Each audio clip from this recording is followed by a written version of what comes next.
Urban health centre Palanpur ખાતે જિલ્લા વિકાસ અધિકારી એમજે દવેના હસ્તે એચપીવી રસીકરણ અભિયાનનું ઉદ્ઘાટન કરવામાં આવ્યું। આ અભિયાન અંતર્ગત 14 વર્ષની તમામ પાત્ર કિશોરીઓને ગર્ભાશયના મુખના કેન્સર સામે રક્ષણ આપતી એચપીવી રસી મફતમાં આપવામાં આવશે। સરકારની માર્ગદર્શિકા મુજબ આગામી 3 મહિના સુધી જિલ્લામાં તમામ પ્રાથમિક આરોગ્ય કેન્દ્રો પર આ રસી ઉપલબ્ધ રહેશે। જિલ્લા આરોગ્ય તંત્ર દ્વારા રસીની સુરક્ષા, અસરકારકતા અને તેની આવશ્યકતા અંગે વાલીઓ અને કિશોરીઓમાં જાગૃતિ ફેલાવવામાં આવી રહી છે। સર્વાઇકલ કેન્સર જેવી ગંભીર બીમારી સામે સુરક્ષા આપવા આ અભિયાન જાહેર આરોગ્ય ક્ષેત્રે એક મહત્વપૂર્ણ પગલું માનવામાં આવી રહ્યું છે।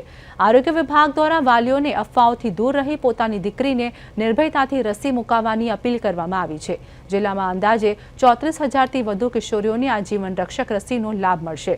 સર્વાઇકલ કેન્સર સામે સુરક્ષા માટેનો આ પ્રયાસ બનાસકાંઠાની દીકરીઓના સ્વાસ્થ્ય ભવિષ્ય તરફનું મહત્વપૂર્ણ પગલું સાબિત થશે।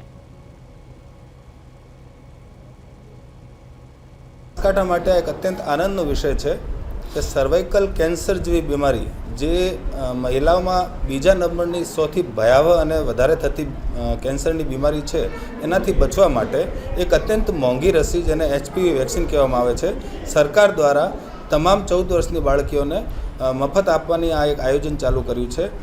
એના અંદર બનાસકાંઠામાં લગભગ 34,000 ઉપરાંત બાળકીઓને બૃહદ બનાસકાંઠાની વાત કરું છું આપણે આ રસી આપવાની છે। આ રસી દરેક પ્રાથમિક આરોગ્ય કેન્દ્રમાં આવનાર 3 મહિનામાં આપવામાં આવશે।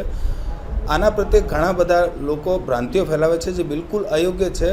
ભૂતકાળમાં પણ આપણે ઘણી બધી બીમારીઓને રસીથી નાશ કર્યું છે। આવી રીતે આ જે સર્વાઇકલ કેન્સર જેવી જોખમકારક અત્યંત ભયાવહ બીમારી છે એનાથી બચવા માટે એકમાત્ર ઉપાય આ રસી છે। હું તમામ વાલીઓને આગ્રહ કરું છું કે કોઈ પણ ભ્રાંતિનો શિકાર ના થઈ આપની વાલી દીકરીને આ રસી ફરજિયાતપણે અવશ્ય મુકાવો। એના માટે આપની સંમતિ આપો। જેને ભૂતકાળમાં એચપીવીની રસી આપેલી છે એને આપવાની કોઈ જરૂર નથી।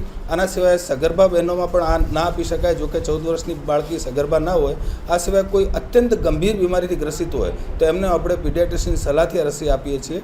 પણ મારું આ એક બધાને પ્રાર્થના છે કે સરકાર જ્યારે એટલી સુવર્ણ તક આપણા માટે લાવી છે અને આ એક જીવન રક્ષક રસી જ્યારે લોન્ચ કરવામાં આવી છે તો મારું આગ્રહ છે, સરકારનો આગ્રહ છે કે દરેક બાળકીને આ રસી અપાવે અને કેન્સર જેવી જોખમી બીમારીથી આપના વાલી દીકરીઓને બચાવે।